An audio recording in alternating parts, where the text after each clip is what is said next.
ফেসবুকের মাধ্যমে প্রায় 90,000 মেয়ে কিডন্যাপ হয়েছে। ফেসবুককে ইউজ করেই 90,000 মেয়েকে কিডন্যাপ করা হয়েছে।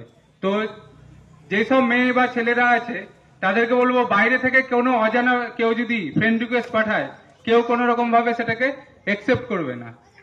আর আরেকটা নতুন দেখা দিচ্ছে, আমাদের থানায় এসেছিল ক্লাস 6-এ পড়ে একটা মেয়ে, 12 বছর না 13 বছর বয়স, ক্লাস 6-এ পড়ে। মেয়েটার মায়ের মোবাইলে ইনস্টাগ্রাম করে। ইনস্টাগ্রাম শুনেছেন, বাচ্চারা ছোটরা করে, বড়রা অনেকে শোনেনি, ইনস্টাগ্রাম করে। মেয়েটাকে একটা অ্যাকাউন্ট থেকে ফ্রেন্ড রিকোয়েস্ট এসছে, নাম বান্ধবীর নাম করে একটা রিকোয়েস্ট এসছে, বন্ধু এসছে। এবার সেটাকে কি করেছে, একসেপ্ট করেছে, যে আমার বান্ধবী তো আমাকে ফ্রেন্ড রিকোয়েস্ট পাঠিয়েছে, আমি এটা একসেপ্ট করি। দিয়ে বান্ধবীর সাথে কথা বলছে, দিয়ে কিছুক্ষণ পর ভিডিও কল করেছে। তো মেয়েটা ভিডিও কল ধরেছে, যে বান্ধবী আমাকে ভিডিও কল করছে, আমি ভিডিও কলটা ধরি। যখনই ভিডিও কলটা করেছে, আমি যদি ভিডিও কল ধরি, আমার এদিকে আমার মুখ, অন্যদিকে কার মুখ থাকবে, অন্যজনের মুখ। সেদিকে কি দেখা গেছে, একটা ছেলে উলঙ্গ অবস্থায় দাঁড়িয়ে আছে। সেটাকে কি করেছে, 10 সেকেন্ডের জন্য সেই স্ক্রিন রেকর্ড করে নিয়েছে, দিয়ে সেটাকে ফেসবুকে ছাড়ছে। দিয়ে মেয়ের মা বাবার কাছে দাবি করছে, এটা আমি আবার ছেড়ে দেবো, আরো ভাইরাল করব, যদি আমাকে 20,000 বা 30,000 টাকা না দেন। তো বাচ্চাদের হাতে বলে না যে মোবাইল দিতে হয় না, তো কিছু কারণের জন্য বলছি বাচ্চারা এগুলো বোঝে না। ক্লাস 6-এ পড়ে আমি কি বুঝবো, অতটা বোঝার ক্ষমতা নেই। যে 10 সেকেন্ডে যদি ভিডিও হয়ে যায়, মুখটা যদি এদিকে থাকে, অন্যদিকে যদি কোনো একটা বাজে ছবি থাকে, সেটাতে সবারই সম্মানহানি হয়, সে ছোট হোক বা বড়।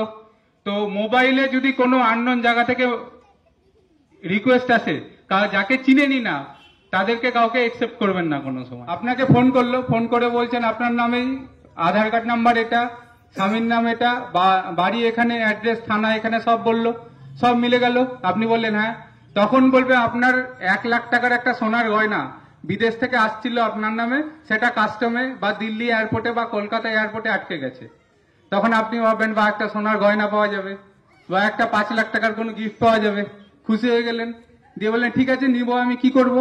বলবে যে কাস্টমে আটকে গেছে, কাস্টমার টাকা চাইছে, 10,000 টাকা বা 15,000 বা 20,000 টাকা চাইছে। তো সেই টাকাটা আপনি আমাকে পাঠিয়ে দেন, ব্যাংক অ্যাকাউন্ট ডিটেলস দিল, পাঠিয়ে দিল। আপনি কি করলেন, একটা সোনার হার বা 2 লাখ টাকা বা 5 লাখ টাকার জন্য কি করলেন, 10,000 টাকা পাঠিয়ে দিলেন। আবার কিছুক্ষণ পরে ফোন করে বলবে রাস্তায় আসছিল, ট্রাফিকে আটকেছে, রাস্তায় আসছিল, সিআইডি আটকেছে, এরকম চলতেই থাকবে।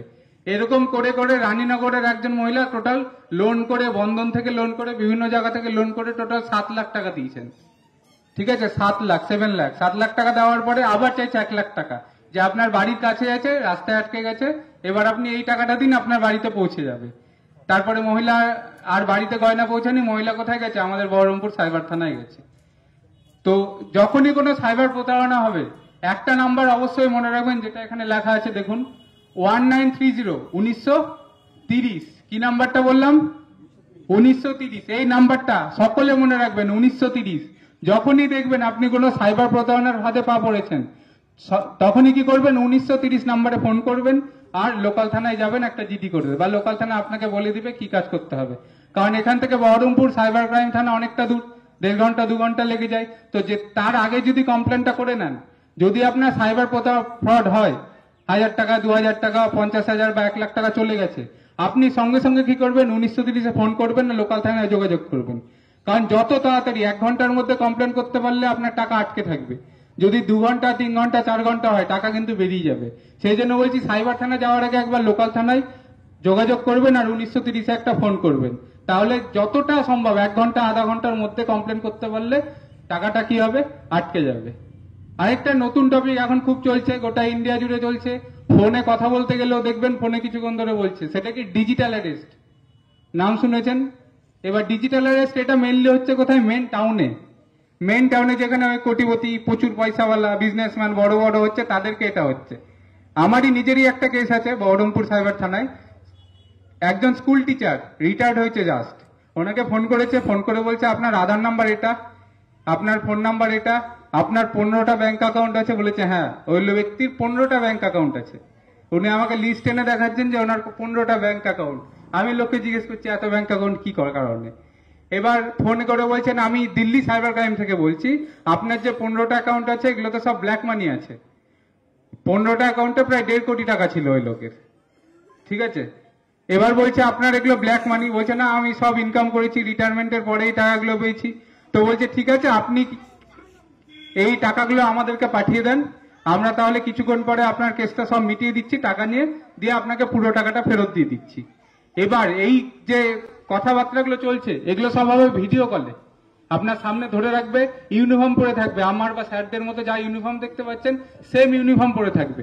পুলিশ কখনো আপনাদেরকে কাউকে ভিডিও কল করেছে থানা থেকে যে আপনি একটু থানায় দেখা করে যান, বা আপনাকে এটা অ্যারেস্ট ওয়ারেন্ট পাঠানো হচ্ছে, কোনো সময় ভিডিও কল করেছে? কোনোদিনও করেনি। কারো এসছে কি এখানে ভিডিও কল থানা থেকে? কোনোদিনও আসেনি। তাহলে দিল্লির সাইবার থানা বা কলকাতার সাইবার থানা বা অন্য কোনো ডিপার্টমেন্টের টাইম থাকবে না আপনাকে ফোন করার ভিডিও কল করে। কিন্তু এক্ষেত্রে কি করবে? আপনাদেরকে ভিডিও কল করবে। ভিডিও কলে আপনাকে সবসময় রাখবে, ভিডিও কল কাটতে দিবে না। ওই যে কথা বললাম, স্কুল মাস্টার মশাই রিটায়ার্ড আর তার ওয়াইফ দুজনকে প্রায় 4 দিন ধরে ভিডিও কলের মাধ্যমে অ্যারেস্ট ছিল। তারা যখন ঘুমাতেও গেছিল ওদের সামনে মোবাইলটা চার্জে দিয়ে দাঁড় করানো ছিল যে ওরা ঘুমাচ্ছে সেটাও দেখবেন। ওই মহিলাও সরকারি একজন কর্মচারী। মহিলা যখন অফিসে গেছিল ব্যাগের মধ্যে পার্সের ভিতরে মোবাইল সেটা চলছিল, মোবাইল কোনো সময় কাটতে দিত না তাদেরকে। দিয়ে এইভাবে অ্যারেস্ট করার 4 দিনের মাথায় প্রথমে 24 লাখ, তারপর 44 লাখ, তারপরে 26 লাখ টাকা দিয়েছে। টোটাল 90 লাখ টাকা দেওয়ার পরেও ভিডিও কলে কথা বলছে। দিয়ে সেই মুহূর্তে আমাদের সাইবার থানায় দৌড়ে এসছে, দিয়ে আমাকে বলছে স্যার এই যে পুলিশ থেকে থানা থেকে ফোন করছে। আমি দেখছি হ্যাঁ ইউনিফর্ম পরে একজন আছে, সঙ্গে সঙ্গে সেটা কেটে দিয়েছি, তারপরে সেটা কেস হয়েছে। এবার যে আমরা যে 1930-এ ফোন করেছি, কিন্তু তিনি 2 দিন পরে এসছে। টোটাল 90 লাখ টাকা দেওয়া কমপ্লিট, তার 2 দিন পরে আমাদের কাছে এসছে। আমাদের কাছে আর কিছু করার নেই। এবার সেটা কেস তদন্ত চলছে, তারপর সেটা টাইমের সাথে কি হবে সেটা দেখা যাবে। তো এই গ্রামের দিকে এটা কম হয়, এটা মেইনলি বড় বড় শহরে। দিল্লিতে সবচেয়ে বড় হলো, দিল্লিতে একজন 1.5 কোটি টাকা দিয়েছে, ডিজিটাল অ্যারেস্টের শিকার হয়ে 1.5 কোটি টাকা দিয়েছে। এটা গ্রামের দিকে কম, শহরের দিকে বেশি।